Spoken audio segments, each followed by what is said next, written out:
Mbote Bazolampangi, bonjour à tous, bienvenue dans votre émission Connaissance cachée. Ici votre frère Nga Maïko. Aujourd'hui, nous allons continuer à traiter les cours Kinkulu Kieto, notre ancestralité. Je tenais à préciser qu'il s'agit bien là des petits résumés de ces cours. Pour ceux qui souhaitent vraiment approfondir ces cours, n'hésitez pas à aller les prendre via les campus des écoles Kimutu, école initiatique d'élévation des consciences.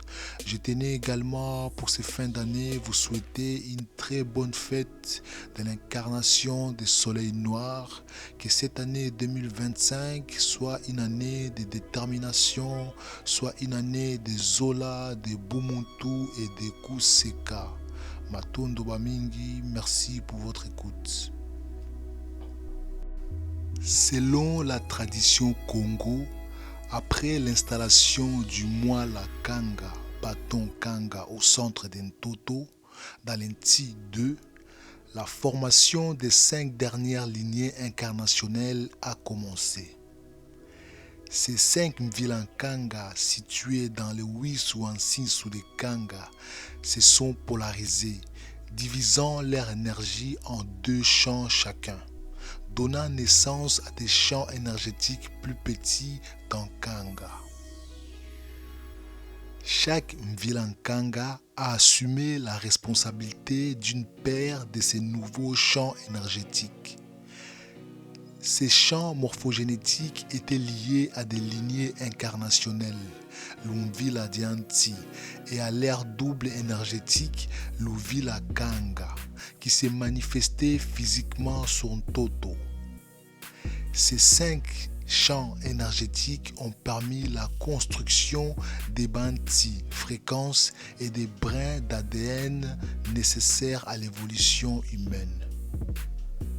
La tradition enseigne que chaque Luvila Dianti avait pour mission de contribuer à l'évolution et à l'assemblage d'un brin d'ADN, tandis que son jumeau énergétique, le Luvila Kanga, conservait l'empreinte de ces brins ainsi que des brins 7 à 12. Ces derniers apparaissaient toujours en premier, permettant à la lignée incarnationnelle correspondante de se manifester. Les Mvilankanga étaient organisés en 5 sous-groupes, chacun subdivisé en 5 autres. Les Mviladianti, quant à eux, s'est divisé en 7 sous-lignées, elles-mêmes composées de 7 familles. Chaque Luviladianti, relié à une dimension spécifique, voyait les fragments de son énergie, Mwela, extraits du champ unifié Bakondi Diakinkeko pour être intégrés dans une forme physique, Nsinsudianti. Cette intégration attirait progressivement les fréquences de cette dimension dans les corps, Nintu, jusqu'à assembler tous les brins d'ADN. Au départ, ces processus ne nécessitaient que 24 incarnations et il était conçu pour permettre l'évolution et la transmutation de l'être.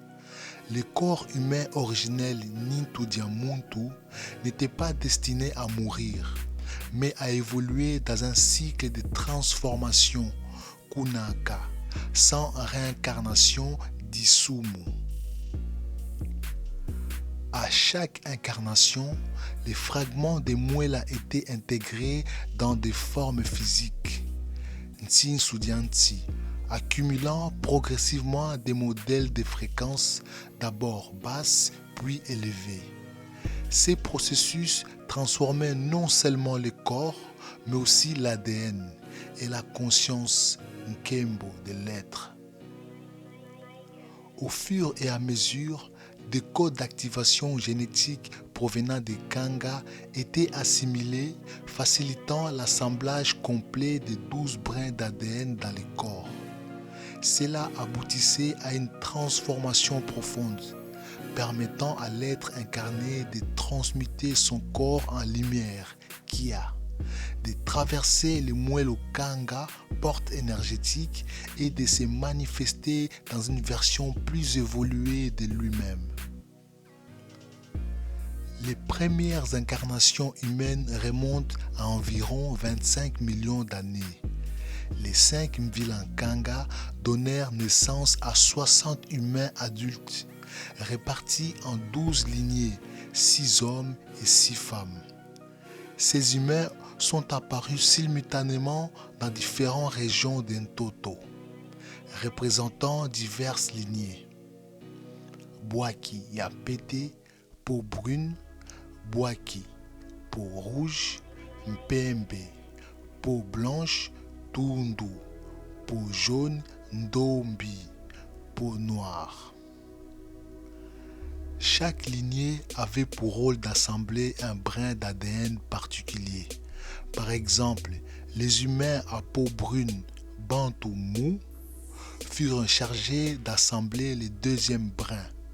Les humains à peau rouge, Bantu Ala, furent chargés d'assembler le troisième brin. Ces lignées ont évolué ensemble pendant des millions d'années, créant une civilisation avancée et diversifiée. La tradition Congo enseigne que l'humanité d'origine ne devait pas mourir, mais s'est transformée à travers un processus de transmutation. Cependant, à la suite des déformations génétiques, ces processus se transformant en un cycle de mort et de réincarnation. Ces cycles devinrent nécessaires pour reconstituer l'ADN et faire évoluer la conscience. Ces savoirs ancestrales rappellent l'importance de se reconnecter à notre héritage énergétique et génétique pour retrouver notre potentiel originel et réaliser notre transformation spirituelle. Matondo Bamingi et à la prochaine, Zola.